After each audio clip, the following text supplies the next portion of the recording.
Liquor scam.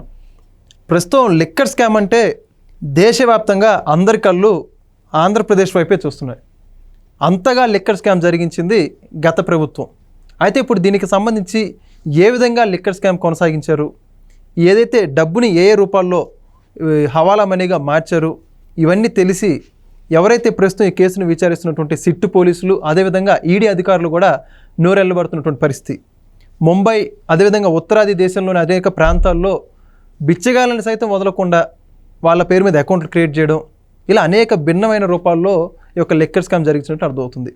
తాజాగా చూసుకుంటే IIM అలాంటి మహా యొక్క యూనివర్సిటీలో చదువుకున్నటువంటి విద్యార్థులను సైతం కూడా దీనికోసం వాడుకున్నట్టు బయటకైతే సమాచారం వచ్చింది. మొత్తానికి ఇదే అంశానికి సంబంధించి మరిన్ని విషయాలు తెలుసుకోవడానికి మనతో ఉన్నారు ప్రముఖ రాజకీయ విశ్లేషకులు అడిసిమిల్లి శ్రీనివాసరావు గారు.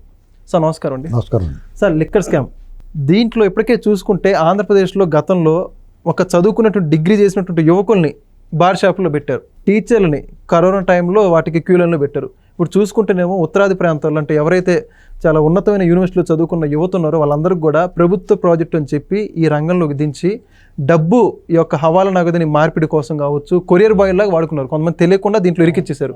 ఇంత దారుణంగా చేయడం గురించి మీ అభిప్రాయం ఏంటారండి? ఆ మధ్యన ఎప్పుడో బయటకు వచ్చిందండి. అలాగంటే బాగా చదువుకుని ఎంబీఏలు ఐఐఎంలో చదువుకున్న వాళ్ళందరికీ వాళ్ళు ఈ ఇన్వాల్వ్మెంట్ ఉంటుందని వాళ్ళకి తెలియదు.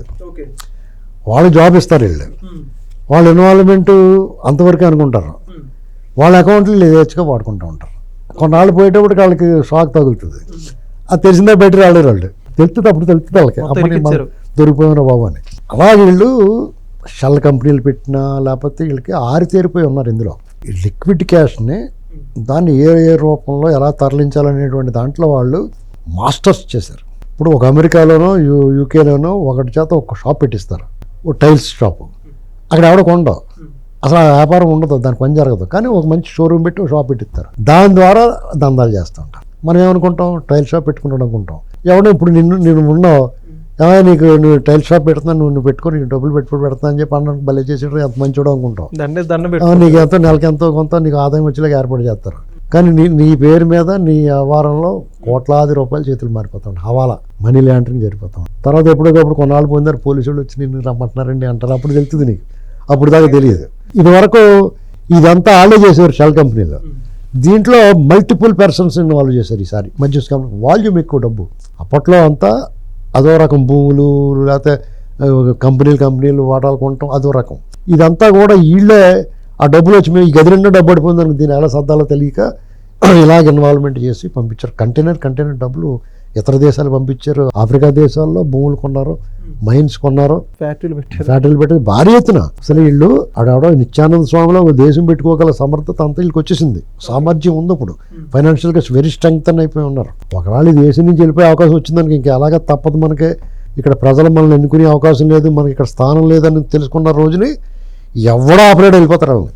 వాళ్ళు ఎవడో ఆపలేడు. అందుకునే మొత్తుకునేది బాబోయ్ లోపల పడండి బాబోండి. ఈ గ్యాంగ్ అందరినీ మన దురదృష్టమో లేకపోతే వాళ్ళకి అదృష్టమో తెలియదు. కానీ కోర్టులు కూడా ఏమంటున్నాయంటే వాళ్ళు ఏమనకండి అంటున్నాయి.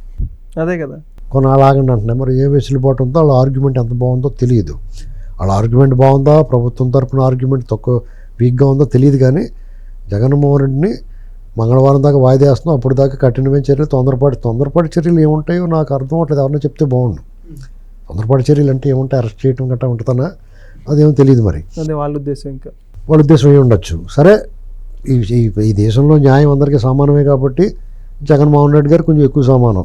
ఏంటంటే నీకు నాకు సచిన ఎవరు అది మాత్రం ఖాయం, వెంటనే లోపలేసిండి అంటారు. అని అదృష్టవంతుడు, పెట్టుబడి జాతకుడు, మహర్జాతకం అంటే అదే. మరి ఇన్ని దొంగతనాలు చేసి ఇటు దొంగోడురా ముఖమే బోర్డు కట్టు తిరుగుతున్నాడు, నేను దొంగోడని. అతను నేను దొంగోడే అంటున్నాడు అతను డైరెక్ట్గానే. అయినా సరే అతనికి ఏమి రకమైన చర్యలు లేవు. మరి అదృష్టం కదా అది, జాతకం అంటే అదే. మరి మహర్జాతకుడు అది అందరికీ రాదు. ఇప్పుడు అదృష్టం, అందలం ఎక్కడం, ప్రజాసేవ, మంచి పేరు, అంచెలంచెలుగా ఎదగడం అనేటువంటి అదొక జాతకం. మహర్జాతకుడు అంటారు, అదృష్టవంతుడు అంటారు. ఇతను అదృష్టవంతుడే. దొంగతనాలు, దోపిడీలు, అరాచకం, అవినీతి ఎక్కడా కన్విక్ట్ అవ్వకపోవడం, ఏ రకంగా ఇతను అరెస్ట్ అవ్వకపోవడం, ఇతను ఎవరో ఇతను టచ్ చేయలేకపోవడం, అది జాతకమే కదా. ఏమైనా ఒకటి, వీళ్ళు ఈ దేశంలో యువతను చెడగొట్టారు, మధ్యతరగతిని మడతెట్టారు. సంపన్నుల గుండెల్లో రైళ్లు పరిగెత్తిచ్చారు. వ్యాపారస్తుల్ని హస్తగతం చేసుకోవడానికి కాచుకుని ఉంటారు. ఏదన్నా పెట్టుబడి వస్తే వాళ్ళు తెరవేయడానికి సిద్ధంగా ఉంటారు. వీళ్ళ పాలసీ అది. ఏదన్నా వీళ్ళే చేయాలి. వీళ్ళు చేయలేక ఎవరన్నా వీళ్ళు చేసి పెట్టాలి తప్ప వాళ్ళు సొంతంగా ఎవరు వీళ్ళు చేయలేకపోతున్నారు. ఇంకా నువ్వు చేసి నాకు పెట్ట నువ్వు చేసి పెట్టంటారు వ్యాపారం అన్నా సరే. అలాంటి పరిస్థితిలో ఉంది. వీళ్ళని ఇంకా అభిమానించే వాళ్ళు, వీళ్ళలో మానవత్వం లేదు, మనిషితత్వం లేదు, అరాచకం చేస్తారు, అవినీతి చేస్తారు, దుర్మార్గం చేస్తారు, దోపిడీ చేస్తారు. అయినా సరే అతను అభిమానించే వాళ్ళు ఉండటం అతను మహర్జాతకుడు, అదృష్టం అది. Thank you. Please subscribe to Leo News for more videos.